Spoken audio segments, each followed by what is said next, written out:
Hello everyone. இன்றைக்கி டே 44 90 நாட்களில் இன்றைக்கி 44 அண்ட் இன்றைக்கி நான் காலேஜ் லீவு. காலையில் சரி கொஞ்சம் ரெஸ்ட் எடுக்கலாம் சொல்லி எடுத்துட்டேன்.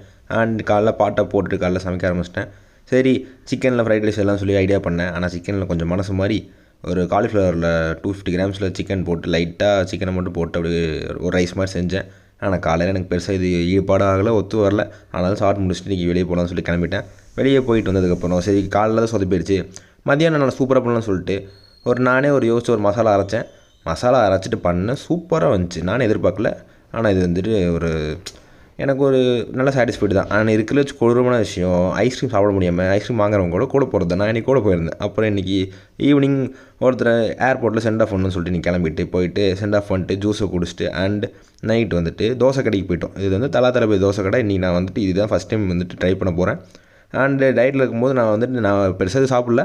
ஒரு பன் சிக்கன் இது மட்டும் சாப்பிட்டுட்டேன். எனக்கு தெரிஞ்சு இது ஒரு 2 சப்பாத்தி, ஒரு எக்கு, கொஞ்சம் சிக்கன் எல்லாம் சேர்ந்து ஒரு 300 to 400 கேலரிஸ் வரும். நான் ரவுண்ட் பண்ணிட்டேன். அதுக்கப்புறம் நாளைக்கு செய்யறதுக்கு நாளைக்கு வந்து ஒரு ஸ்பெஷல் ஐட்டம் செய்கிறோம். அதை நான் நாளைக்கு சொல்கிறேன். அண்ட் நாளைக்கு செய்யறதுக்கு ரெடி பண்ணி இன்றைக்கி நாளை முடிச்சிட்டேன். அண்ட் பாய் வருவேன். And this is my gallery டே. இன்னும் கொஞ்சம் அதிகமாக தான் நினைக்கிற கேலரி. ஆனால் அக்யூரேட்டாக கேல்குலேட் பண்ண நினச்சேன். ஆனால் அக்யூரேட்டாக கேல்குலேட் பண்ண முடியல. மிஞ்சி போன ஒரு 100 கிராம்ஸ் வரும். ஏன்னா நான் கொஞ்சம் தோசையில் ஒரு வாய், அப்புறம் பரோட்டாவில் ஒரு வாய், அப்புறம் இது ஃபுல்லாக இதுவும் வந்து முக்கால்வாசி சாப்பிட்டேன். அதனால் கொஞ்சம் காமிச்சிட்டேன்னு நினைக்கிறேன். அண்ட்